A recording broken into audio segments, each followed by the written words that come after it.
Well, we're not done yet. We still have JK Victory tonight, winter bells, but everything else is done for the day. You know, I had a lot going on today. It wasn't that everything was done in a proper order. I didn't get here late. I wanted to get here early. I wanted to go with widespread panic. But there was a lot going on. I was trying to collect my thoughts all morning long. I was going to bring you a video this morning. I want to talk about Victory Blue Chip's break, but I hadn't talked to James or Harry yet. I wanted to talk about Ready for Landing's lackluster performance. I had some information regarding that. I wanted to talk to Dr. Latessa today about just a few horses that seemed a little pinchy this week. Wanted to get to the bottom of that. I wanted his input on Mel Gibbswan. Now, I had a wonderful email today with one of our clients about Mel Gibbswan, a little back and forth. You know, it's a frustrating thing this time of year when the horses come out and they just don't perform the way you want them to, right? And it's only human nature. Well, the horse trotted in 56 or 55 even, or faster last year. This horse should be better. Therefore, it must be Anthony's fault. It must be the caretaker or the vet or the blacksmith or the horse. But somebody is to blame for this debacle. And, you know, it's really difficult. You know, as the guy who is left trying to figure out a lot of these things with the trainers, it is frustrating. But as a driver, I've driven a lot of horses that were pretty decent at 2 and 3 and just didn't come back good at 3 or 4, right? Happens. I can name quite a few of them. And it doesn't make it any easier to take. Now, of course, we had our 3-year-olds. We had highly touted some Ohio breds we were hopeful for that raced yesterday, and I was, for the most part, pretty pleased. We had an Pennsylvania filly that raced yesterday that we had highly touted. Has not come back great, but is, you know, when you look at some of the horses that have not come back good, Vaquero Blue Chip did not come back good, and Mel Gibbswan has really been struggling of late. You know, Insider Trading is not on that scale. She still tried at 56 last half, 56 and a piece, or 57 yesterday, last quarter in 29, and I got a chance to catch up to Dave Palone. He said, no, Anthony, honestly, she was sneaky good yesterday. I thought she was a little done coming out of the last turn, and she come back on down the lane, and looking at her lines, that was a pretty good mile. I said, Dave, you're 100% right. This filly we had a lot of hopes for, and we paid her into a lot of big things. And he said, well, she might just need to race into shape. I hate that term, but he's right. She may. My takeaway from yesterday is that my takeaway from today was in regards to her was the hobbles looked a little tight. I said, did you find the hobbles tight? No, we wear our hobbles a little snug on them anyway. A lot of horses. So when a driver drives their horses and the hobbles are tight, they don't think to report, hey, by the way, those hobbles were really tight. Because generally we have them snug. They're trained that way. They're trained down this way. What is this guy doing? You see this idiot behind me? He's giving the finger to the trucker because he's in the fast lane. Now he's going to brake check. A transport truck. This trucker is literally going to smush this guy into a pancake. What a doughhead. Anyway, it takes all kinds. I guess it's a hot day today. Some people don't take the heat very well. What an idiot. You guys can't see this. David said, yeah, now come to think of it, her hobbles were a little bit tight. And I said, well, you know, we had let them out 3 holes from where we had raced her last. I think they could probably go again. Now, she did show a little bit of blood yesterday, but we did give her a low dose of Lasix. So, again, and there was still mucus there. So, hold the phone. We put it all together. Here's a filly that showed quite a bit of mucus for being treated up yesterday, for being treated for sickness. Now, the vet thought they were going to do some tests on Monday. They thought that it was more allergies than anything else, or maybe just an abundance of residual mucus. That mucus alone could be the contributing factor that caused this bleeding, right? So that could have been a one-off right there. Secondly, with a low dose, you can, as you start to treat that mucus and get her cleaned up, you can give her a little bit higher dose, right? I think Tim said he gave her 4 or 5 cc's. You can give up to 8. So again, not nowhere near maxed out, I guess, for lack of a better term, when it pertains to the Lasix in the filly. Then you factor in her hobbles being tight. It looked to me like she wanted more hobble in the mile. So now, you take that mile in 56 that I thought was lackluster, but Dave was actually happy with, all things considered. You factor in the bleeding, the mucus, the tight hobbles. Maybe we are heading in the right direction, just maybe not as quickly as we hoped. So there's light at the end of the tunnel. Now, looking back at the 2 cases from this week already, Vaquero Blue Chip, we're looking into what is going on with him, and I don't know as of yet. Had some great recommendations from people. One of our clients said, have you looked at asthma in horses? It's a phenomenon that has been a little more documented and researched. Dr. Tessa believes that that's not the case with Vaquero Blue Chip. And it was Megan who actually said, for a horse that has such a power outage from last year, have you checked his heart? Maybe as a murmur. Maybe, Dr. Tessa said, I can check him. He might have a murmur. I don't think he's got a regular heartbeat. And it didn't present the same way. When I watched Spitfire race, he raced terrible. It blew the house down. Like, it was just blowing. He was working hard. And that was the key indicator that something was wrong with his heart. And that's when Megan had him checked. Whereas Vaquero, I jogged him back to the barn. His ears were up. He'd get in the barn. He was quiet. I don't know. We're going to keep looking. Now, Victory Blue Chip's break last night, James, I had talked to him on the phone. Now, sometimes when you put the hobbles on the horses, it'll draw them into the knees and into their jacks. Sometimes this happens. Yeah, he put the hobbles on, and James said he just hit himself and made a break in the straightaway. Now, if you want to go back and look at almost every one of his races from last year, what he described is what took place. So, a lot of stuff goes into that. I know that Harry said he wanted the vet look at him. I said, we're not going to spend all year doing vet work on Victory Blue Chip. So, yes, we can have the vet look at him, I suppose, but that's not going to be an ongoing thing. He's going to have to be able to make his way through life without veterinary assistance all the time. Secondly, the way he shot, flip-flops on up front, yeah, that'll get you there. And it was funny because James said, I told Harry maybe turn his shoes around backwards. Yeah, we went down that road last year and ended up in multiple breaks in a race.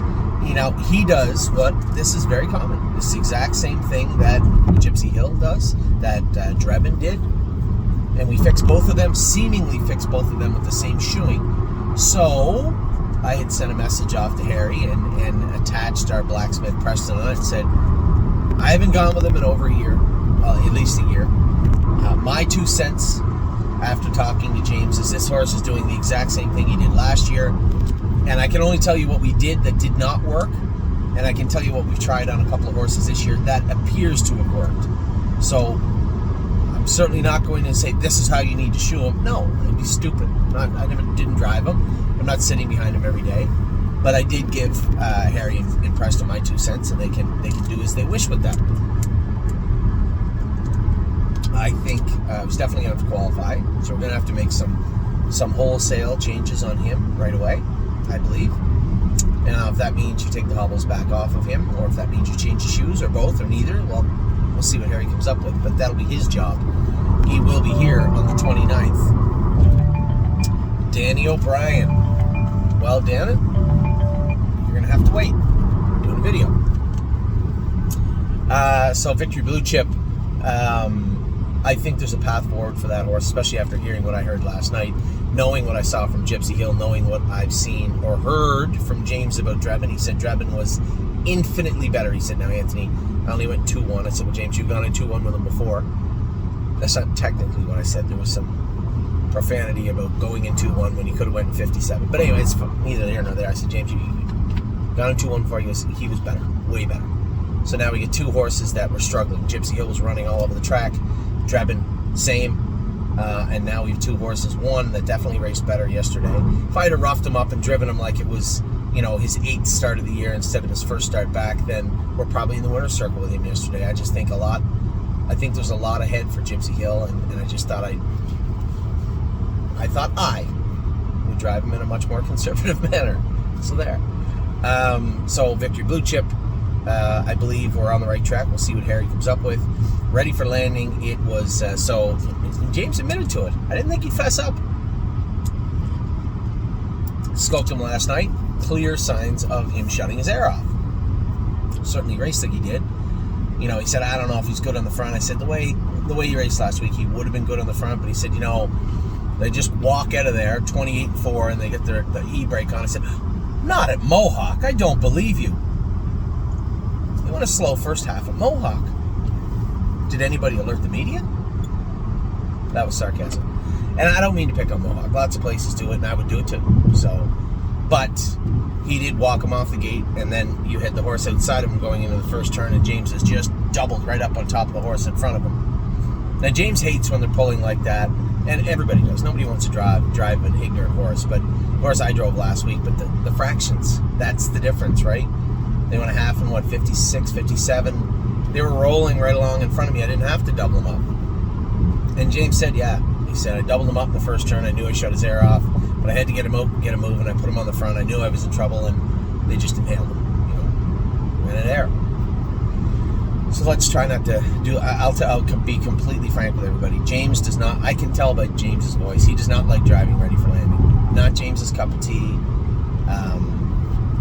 And I enjoy driving ready for landing. So does that mean I can go there? No. I have. Let me see. I have the Meadows and Scioto Downs to be at next Thursday. I don't think, unless somebody wants to rent me a helicopter or Captain Picard's out there and can beam me to Mohawk. I just don't think it's going to happen for next week. So we'll see what we do with Ready for Landing next week. I don't know.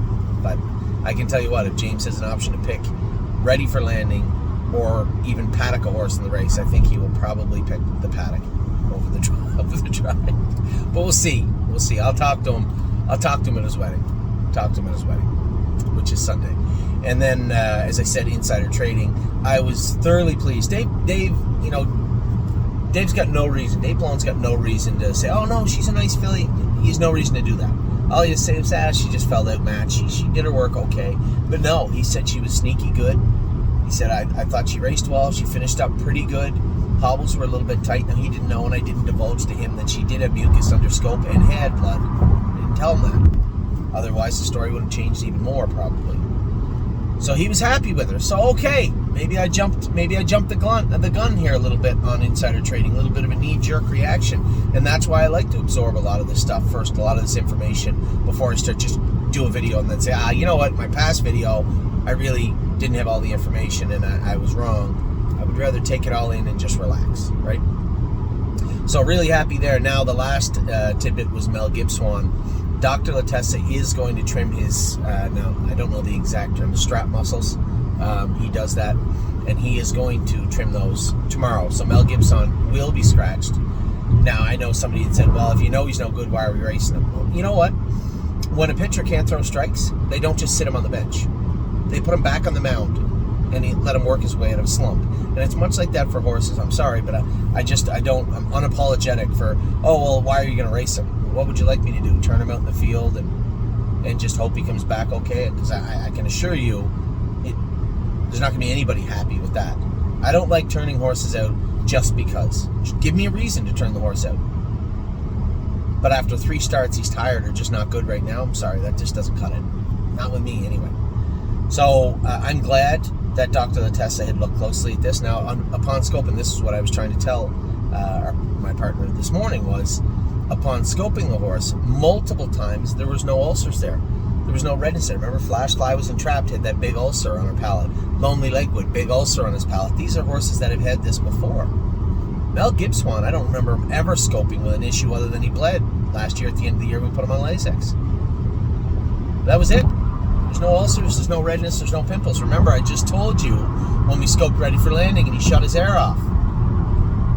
There are signs, there's bruising and redness on the palate. You can see it plain as day under scope. None of that was reported from Mel Gibson. None. But the noise was there. Remember, I told you guys, Justin had said, I was following him. He said the horse was making a god-awful noise. Nick had said the horse was making a god-awful noise. Not loud enough that I could hear it, but he could in front of me.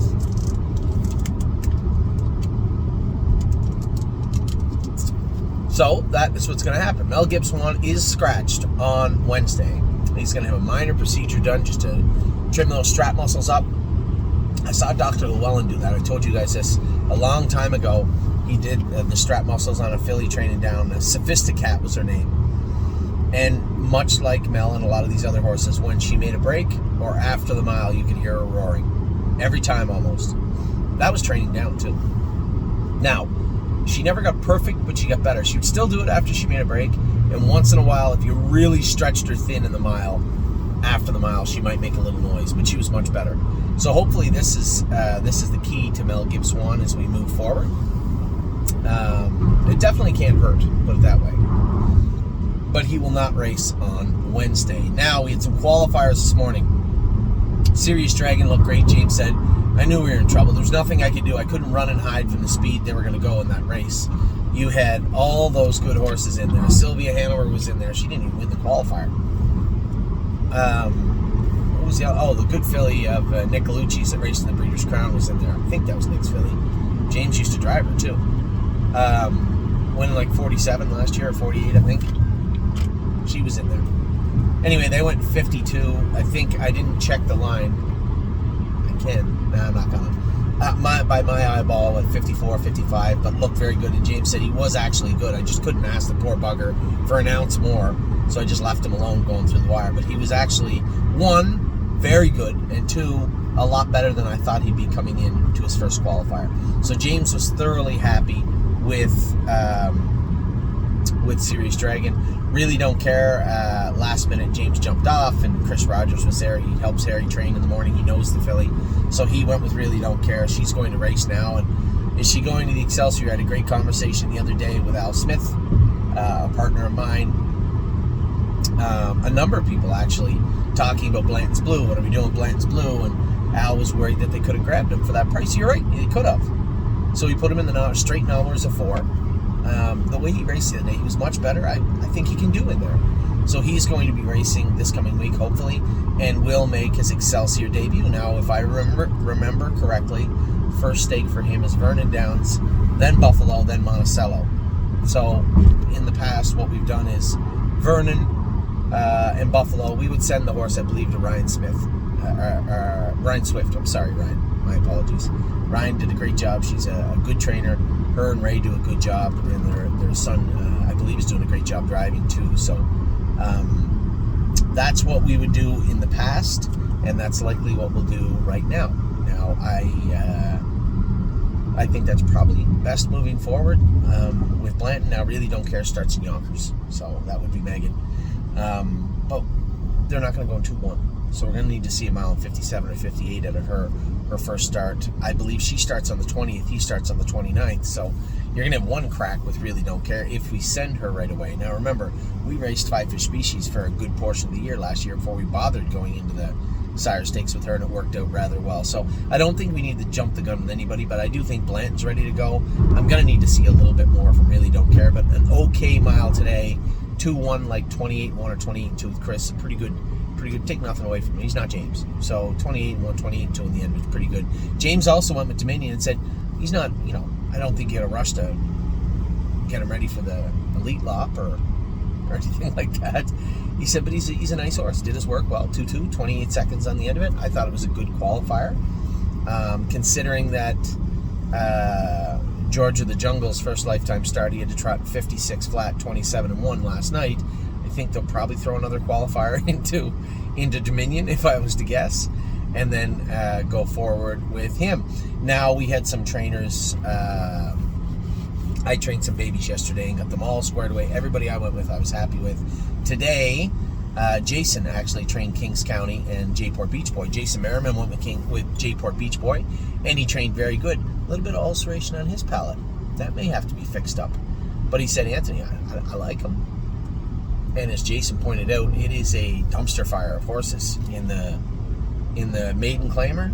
I guess that's not an appropriate term, but you know what I'm talking about. It's just a very weak field, and a good spot for Jayport Beach Boy to start from. Now, I haven't seen him in a long time, but Jason Merriman said he trained good today. He actually liked him. So there you go. Kings County training 59. Jason said he was a little flat, but he didn't bleed, which is good, and he was sound. The flatness, I can tell you where it came from, is easy. It came from his hobbles. He won't wear a tight hobble. Hates them tight. And Jason had them on. He said, I was going out and I thought they were a little tight, but I said, you won't go with a tight hobble. And I got him to go in 57, but I had to really rev him up down the backstretch. And Jason said, I went to put him in gear. And Jason's not a driver. I mean, you're talking about 59 off half and probably a minute or 1-1 with the hobbles too tight, as opposed to me, who at least attempts to drive on a regular basis when I'm on 57 in a piece. So I think he's good. He'll be ready to go for the Meadows next Thursday. Now I have to go to the Meadows next Thursday afternoon and Soda Downs next Thursday night, as we have Gypsy Hill and Irresistible Sun in there. You may say to yourself, what about Sweeney? What about Prince Charmer? Prince Charmer's a no. He's going to win the maiden claimer. We're going to race him where he can do good. I think he'll win. Not going to ask him to do that again right now anyway. We'll let him go about that at his own speed.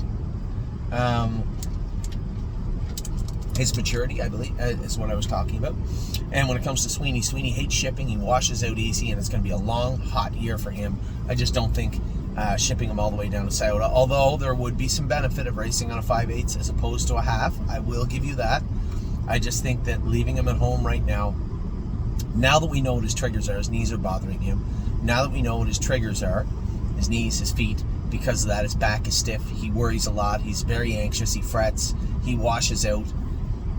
But I think all of it comes from his feet and his knees. So we're going to work on his knees. We're going to work on his feet. We're going to work on those secondary issues, his back, his lower hocks, things of that nature, and make sure we get him back good, because he was very, very good yesterday. Now, a number of people had made reference to, you know what, I'm going to end the video. No, I'm going to continue on. Made reference to horse that Anthony, you said you're going to have some horses up for sale. Who are you selling? What are you looking to do? It'll probably be 2 weeks from now. Now, I will point out the obvious. I've had a million emails from Dave from people saying, Anthony, did you see the horses on sale? What's the deal with those? I don't want to open up the can of worms and run anybody down. There was a gentleman that had bought a lot of horses over the last 5 years and ran into some acute financial distress. Let's put it that way.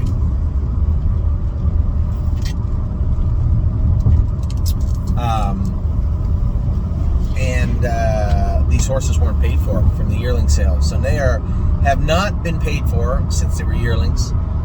This is the sales company and the consigners attempting to recoup what they can for the horses. By the looks of the horses, and from what I've heard now, third or fourth person, I can do a little more digging, but a lot of these horses didn't have a lot of work into them. So any of these horses, one, they were very expensive yearlings. Any of these horses purchased, you're looking at later summer race type horses, which we could always use some of at the end of the summer. So am I interested? Yes, I'm interested. I have no idea what they're going to sell for. What they were bought for is not what they're going to get for them. So we'll see how that plays out. We'll see how that plays out in the sale on Monday. 2 weeks from this Monday, we're going to have our own little sale. We're going to have a number of horses up. A lot of people asking who was in before Blanton's Blue race the other day. I probably would have said he'll likely find his way onto that sale, but I don't think so. Geez, I was. It wasn't like he was infinitely better, but he was better, measurably better than he'd been in the previous starts. I thought he raced very well the other night, so really impressed with Blanton's Blue. Born to Dance, possibly. His horse, I like him. Sound, doesn't do anything wrong, but just not quite good enough. He's not a Buckeye horse. Might be a nice fair horse. No shadows at the fairs. There's no light standards. Might be a really good fair horse. And he's not, with the chain on him, he's much better. You do what you want with him now. Drive him like a horse. So, him also potentially, depending on what takes place over the next 2 weeks. I don't think Great Bet would make a sale in 2 weeks, but I'm going to tell you one thing. He'd want to get his act together over the next month or so. Because I am keeping my eye very close to Great Bet. I can assure you of that. That castration that was done the other day is the last straw. He'd want to come forward. Very talented colt, but he needs to do more work. And a lot of people ask, why are you bringing the horses over to Northfield, guys? It's not Mohawk, right? And even Flamborough and London are tough enough, and they race for very little money. That class, that J-Port Beach Boy, now not the bottom one, that goes for like $5,000-$6,000, but the next one up, the maiden condition claimer, goes for like $7,000-$8,000. And for our Canadian clients, it's US dollars. And yes, you're paying a U.S. bill, but you're also racing for a lot more money. $8,000 U.S., what? 10 and a bit, almost 11,000 Canadian. I just think, and trust me when I tell you, J-Port Beach Boy should be able to do some damage in the class he's going to be in on Wednesday. I hope he's in on Wednesday. Also, Lonely Lakewood. I just think it's unfair. Lonely Lakewood, I said to Eric, I can't keep racing these horses every 2 weeks. So if we're going to get Militant in 1 week and then Lonely Lakewood in another, pick one. The other one's leaving. You can get the other one in every week. We're not racing every 2 weeks, no growth. The money's great, but it's not great enough to race every 2 weeks over your head. When you go on the track at 8-1 and you get to do it every 2 weeks, not a good scene. It's not Eric's fault. It's just the way that Oak Grove played out. When you offer a ton of money, people will descend on the racetrack. It was too tough for Kings County. It moved him, right? I actually think our best shot for victory in the near future is Paycheck Princess. It's just the way it is. She's on this list too. Mick Paisley, I guess that's unfair. I'm going to need an update from Dominic, but she's got to be getting closer to the races where you can get a better look at her. Mel Gibbs-Swan, now I made this list before I had talked to Dr. Latessa. He is going to get an opportunity to push forward through this. And I know, as I said, the opening of this video was not meant as me getting angry. I agree with all the sentiments that people send us about Mel Gibbs-Swan or Vaquero Blue Chip. Why is this happening? Why are these horses not good enough? I wish I could tell you. And they won't talk. If I can tell you their blood is good, they're sound, and they're trotting good, they're just not trotting fast. There's only so much we can do. So many things we can do. And at the end of the day, it's hard to swallow. It's hard to understand, and it's hard to admit. Sometimes they just don't come back as good as we want. And that's the reality of the situation. More times than not, the easiest answer is usually the right one. And that's what this is. I believe that's Occam's razor. Oakwood Cowboy is on the list now. He trained good. Dominic said I'm training him hard and he's not getting any worse. He's still hanging out around 90 to 95%. I said, keep going. You're almost there. So Oakwood Cowboy is probably going to be ready to requalify in another week, I would imagine. I did put Paycheck Princess on this list also. We'll see how she does over the next 2 weeks. So if she wheels off a win or two and has to move up in class, then absolutely she's going to find her way out of this list. She's written in pencil, but I was pressing really hard when I wrote it. We'll see we'll see if she ends up on the boat out. And Vaquero Blue Chip, obviously, I don't think I have to tell anybody why he's made this list. A couple other horses that may be on here, as I said, may tick a couple off. I got a great a message from Nick Lems the other day, wondering what do we got for Minnesota. What do we have for Minnesota? He said, aside from an open pacer and trotter, Anthony, they may not get in all the time, and they're going to be fast. He said, aside from them, and we may have an open pacer or trotter for him. I'd love to get Greatest Ending going and get him going somewhere. That's what I'd like to do. Jason's going to train him tomorrow. We'll see how he trains. I get a funny story too. I'm going to end with it. I'm going to try to remember to end with it. But Lonely Lakewood, I think, would be a great horse to send out there. Good horseman, get him. And not that Eric's a great horseman. I got a ton of respect for him and Kathy, but it's impossible to race 3-year-olds back every 2 weeks. It is impossible. You can't do it.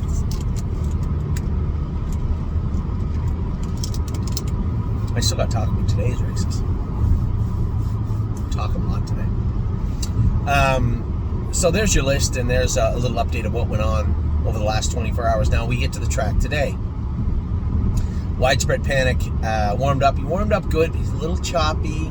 He'll get in. If you watch close, he touched his, I could see him do it, plain as day in the video, touched his outside knee twice coming out of the last turn. You can watch when you see him pop that knee and you see his foot kind of jar out in a weird way. Just go back and watch it. When we come out of the turn, you can see it in the replay from Kelly even. That's where I saw it the first time, and then I went back and watched the video. If you watch the video of him finishing third, the update from the stable, you can see him come out of the turn and hit that outside knee twice, just kind of graze it and bounce off it. And that's what I'm talking about when they do that. But man, this horse here, I said to Tam, I said, I know I missed the gate by a couple lengths. I don't care, because I truly believe I've had enough of these muscle massives to know the first time he nuzzles up to that screen, it's going to be game on. He's got a very strong mouth. When he'll jog along and even go along at racing speed quiet, and then all of a sudden this switch goes off and he just turns into a lunatic. And you can't hold him. There's nothing you can do. You got a chain on him. So I just brought him into position, and he was polite about it. He kind of sized up the 5 coming into the gate and the 7, and then boom, we went out of there. And I'm like, I don't really care where I get away, to be honest. I went to drop him over, and you got to watch him because switching gears, he's sloppy. What I mean by that is you can feel him get a little pacey sometimes, where if you doubled him up quick or you put him in gear quick, he would pace. I would guarantee you he would. So I just kind of left him alone. He got into the turn, he run in a little bit, and I saw him touch his knee. Got a little shuffly, and then I just grabbed a hold of him, and I said, he's quiet. I went to put him in the 4-hole. I was getting in there. I was all but in the 4-hole, and then he gets shuffly again, and then I could feel him kind of grab a hold of it, and I said, no. You might get tired, but it's going to be from racing, not from running. Away you go. And I just let him sail to the outside and cleared off the lead. Very strong. A big mile for a horse that's never gone that speed. I don't know how much Dominic had been with him, but remember, he had come over here. He was here, what? A day, maybe two. No, he was here 1 day, and I trained him in 2-1 at Northfield Park.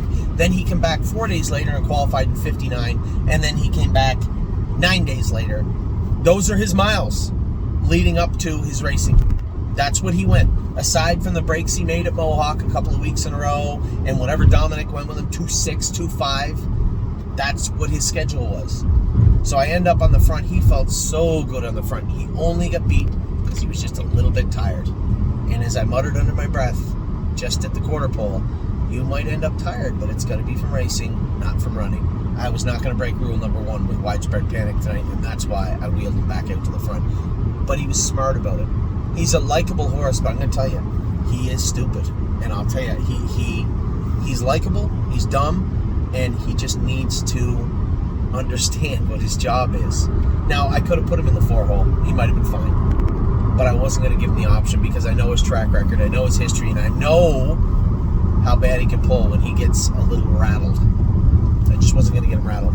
I thought he raced great. 3rd, just picked off at the wire. As I said to Tim, my only mistake, I believe, well, the only change I want to make, Murphy blind inside. He was running in late in the mile, although his right stifle was shaking also. So it might be worth having the veterinarian look at his stifles. Also in Baycocks for sure for this guy. We always treated him very heavy for EPM. And now that I say it out loud, I believe there was a time earlier in the spring where he wasn't trotting at all until Dominic started Baycoxing him. So it might actually be something a little stronger like Marquis is what he may need. Now that I said it out loud, I'm going to message Tim when I'm done this video, if I remember, and remind and just to tell him he's an aggressive. He's a horse that we need to treat aggressive for EPM. So he was good. Now, all the sparks were later on. It's almost like stake day.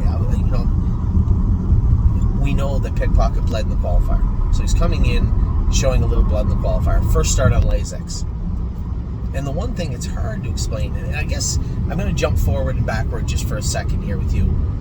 After the race, I had said to Tim, first off, scope him. He feels like he might have bled. He did rip the vet wrap on his left hind halfway up. Very telling. So we'll probably go back to vet wrap and boots. He didn't mark himself up, but he did get through the vet wrap, and I could feel him. You could see where he got rough in the straightaways, transitioning him from the turn into the straightaways. That was him chewing at his hind shins. It didn't hurt. He didn't mark himself up, but he did leave some marks on the vet wrap. And he felt it. You could tell he could feel it. You could see him do it. And when I watched the video, the replay of the horse, it looked bad. He looked very rough. He didn't feel that way to me in the mile.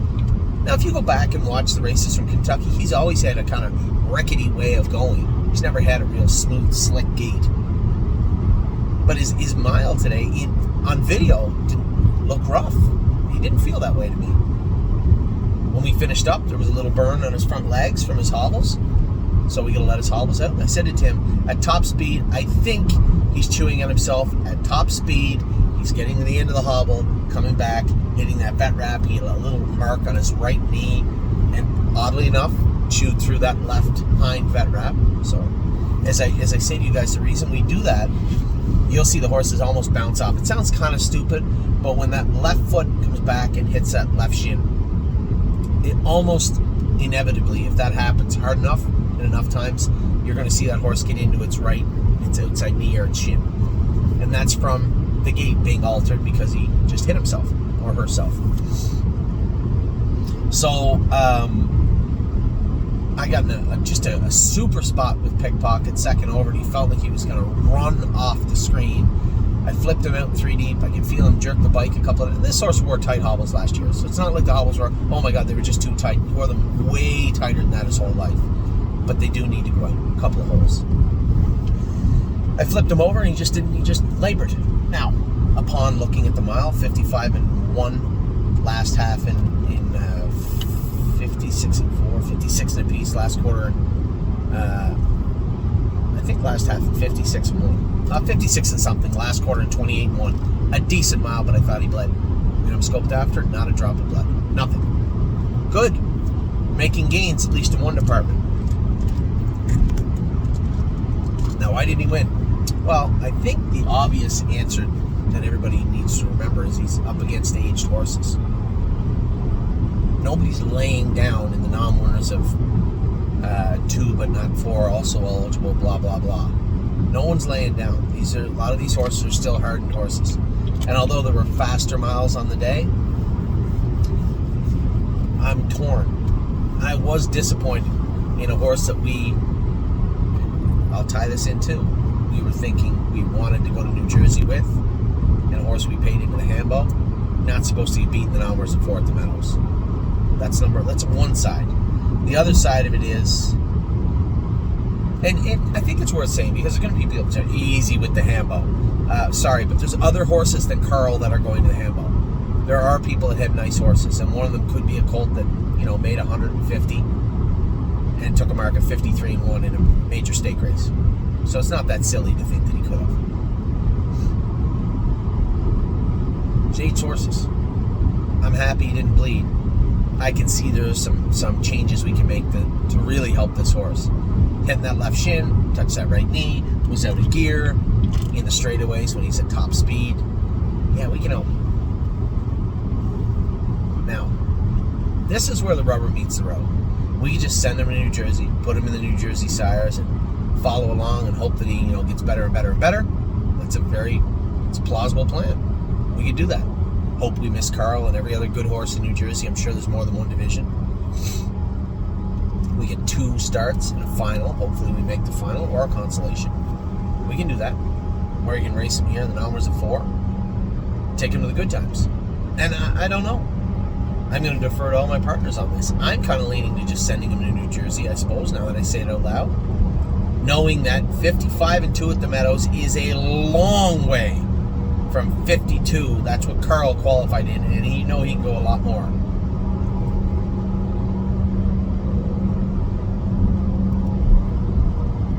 So we are in a tricky spot, and it was only exacerbated by what took place next. A win in 55-3 by Memory and Imagination. He looked good, really good. But again, 28 seconds. The expectation level is a little lower for Memory and Imagination coming in. I was going to Memory and Imagination. I guess I'll finish with Pickpocket. That's where we're at right now. I'm going to talk to all the partners on Pickpocket regarding his path. Here is the good news. He's a nice horse. He's not a slob. He just trotted in 55 against aged horses in his first start back in 2024. If we didn't pay him into the handball and think he was one of the nicest horses we ever touched, then we wouldn't be disappointed today, now would we? He's a nice horse. He's a better horse than that, but he is a nice horse. And that's where we're at with Pickpocket. Now on to Memory. I've always loved Memory and Imagination. He's a tenacious little bugger. I put his nose right in the gate. He's such a sweetheart to drive to. Put his nose right in the gate, and he was coming off the car, and he's got I can't see back bridle on. I swear to God, it's almost like he just looked left and just, whoop, got some heat in there. And he just slowed down a step. He's like, no. I just did the math quick in my head. I know what I'm going to have to do to get to the front. We got a big 5-hole right there. Why don't we just take that? And that's exactly what we did. Dropped him over into the 5-hole, the favorite run, of course. I don't think I was the favorite. And that's a nice filly, the green shoe filly that made a break. She makes a break coming out of the turn. She was just a little agitated. and made a break. Now I'm sitting 4th, I think. I'm the next favorite. I know I can see in the TV screen. I'm in a good spot, but I'm going to be first over. I start him up first over down the backstretch. He's advancing, but he's dogging it a little bit, right? Out comes Mike Wilder. As soon as he sees that helmet in front of him, he takes off. Lead into the last turn, I kicked the earplugs out, and he just ground him in, took off. And he's a little bully, right? He can smell the blood in the water, and he knows when it's almost like he knows he's a winner. At the same time, he's just letting you know, I got this. We got halfway around the last turn. I knew the horse to beat was right there. Dave Palone's already made a break.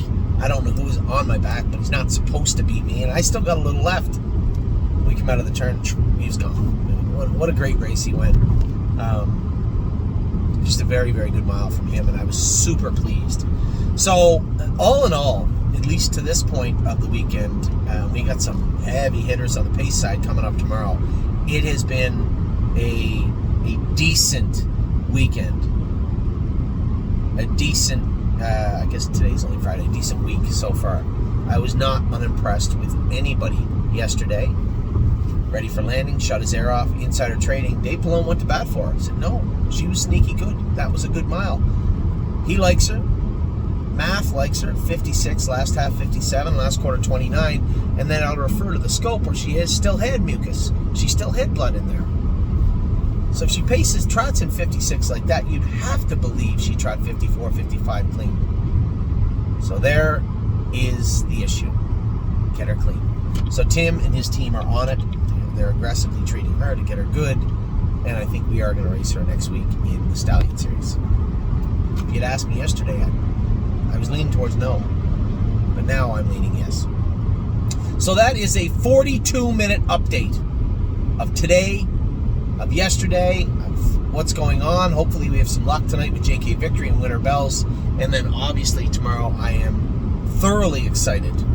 We got a little ink today for Time Is On My Side, and Arson trained very strong on Monday.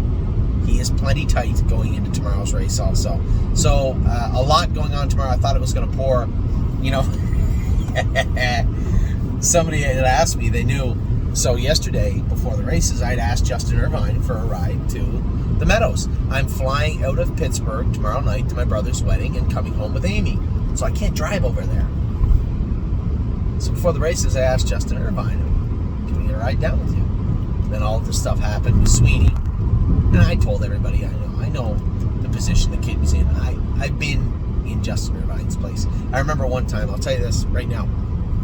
So I ride a little tight sometimes, and I pay the price for it, and so do you. Just who I am. That's the way it is. And I never complain when I get interfered with because I just feel I give it a lot more than I get it. So I never complain that much. And I remember, I won't name the guy's name. I'll never forget it to this day. We were coming out of the last turn and a guy squeezed out and just hit my front leg and my horse dropped. Down the heap, I hit the track, broke the bike. Horse got scraped up. And it was at a point in the turn where, for whatever reason, the camera angles couldn't really pick it up. But it happened, plain as day. Come off the track, and the driver's apologetic, and I'm like, it's all right, you know, it's a couple of scrapes on the horse. Live, you know, broke the race bike. I'm all right. I ripped my suit, but I'll be fine. Never. It's not the end of the world. And the trainer come up, and he was livid, screaming at me, you go put an objection in, you know that he knocked you down, and this guy's always doing that, which is not true. The guy never did that. Pretty safe guy to drive against. Way more safe than me. And I said, listen, sir, I'm not going to do that. It was an accident. It happens. And I would have done the exact same thing he did. So I understand you're heated, but getting him set back in, 10 days suspension for causing an accident is going to do what? And he cooled down. The trainer, he cooled down. And that was that. I've never driven a horse since for him. Not one time. Never again was I ever listed on the guy's horse. And I drove a Georgian for another, 5 years. So, I understand when the trainer's angry and they want you to do something, there's not much you can do. So he was in a tough spot, you know, quite frankly, when you looked at the view of the race that the judges had, the front tower was pretty clear. I did clip him. I did touch him up. And it was my fault. And without that view, would I have been set back? No. There just wasn't enough there, I don't think. And, you know, for our thoroughbred owners out there, standardbred racing's different. Thoroughbred look at it and say, well, did that mild interference impact the outcome of the race? No. He was going to be fifth no matter what. No matter what. So, in that regard, I wouldn't have been set back. But that's not how standardbred rules work. And unfortunately, it was set back. Now, I could go in and say, hey, come on, I got fined 200. Lost the purse. Lost 450 winning the race, because I was going to be placed first. And got fined 200 on top of it. And I could go in and say, hey, you know, the gentleman that made the break in front of me, you know, shoved me out 3 deep. I got interfered with, and I was trying to get back into the race. Yeah, I might have clipped him. Might have saved me the 200, but I was still going to get tossed. Anyway, Justin sends me a message. Are you still coming with me tomorrow? I said, yeah, I'll go with you. I don't care. Got to get a ride over there. And Jim Hassel out there, by the way, one of our clients, probably one of the nicest people I've met in a while. Jim offered to drive me all the way. I almost took you up on it, Jim. I'm gonna message you back here in a minute and tell you I don't need you to. I almost took you up on it, but there's no need to do that. I'll be fine. And Justin had said, I said, oh yeah, I'll go with you. That's fine. What time you want to leave? He said 8:30. I said, holy geez, bud. Are we taking a bike? Like a bicycle? To leave at 8:30? He goes, Anthony, they start at 11:30. Had Justin Irvine not messaged me, I can guarantee you I get to the races shortly after race 1, because I had no idea they started at 11:30. None. You know, as I said that out loud, I'll tell you one more quick story. As I said that out loud, I used to drive against, when I was driving, Tony Kerwood was still driving. And Tony, you think I care very little about anything and take things easy? Tony's the godfather of rock. He cared about nothing. And every time we switched from Mohawk to Woodbine or Woodbine to Mohawk, it was a running joke the night before. What are the odds that Tony Kerwood's going to go to the wrong track? And as God is my witness, I remember the one year he did. We switched to Mohawk. Tony Kerwood was off the early double. He shows up around the first race or second race. Went to Mohawk. So it happens. And it would have happened yesterday had Justin not corrected me and said, hey, the races start at 11:30. I had no idea, and I don't know if Jim knew, but I didn't. So for that, I thank him, because the first race is a catch drive that is a stake race. So I got some drives tomorrow, and the weather appears to be mildly changing. We may catch a huge break tomorrow. By we, I mean me. I might catch a huge break tomorrow, as it's supposed to be raining off and on throughout the night and stopping until 3, which I said, oh man, we're going to get most of the card in. No. We're going to get a lot of the card in. We're starting an hour early. So I might get sprinkled for a bit, but for the most of the card, it's supposed to be dry, and that would be a wonderful day. So with that, I'm going to let you go. You have 50 minutes, 50. Lots of updates for you. In fact, now that I think about it, I'm leaving to go back to PEI, or back to Ontario tomorrow. I should probably do your updates, and I'm going to start doing them right now. So I'll let you go. I hope you guys had a wonderful Friday, a decent day for us. Pickpocket, tiny bit flat. Memory and imagination was sharp as a tack, and widespread panic looks like he's got some pop. 57-3 his first start over here. It's a good mile for that horse. I'll talk to you all soon. Take care. Have a wonderful rest of your weekend.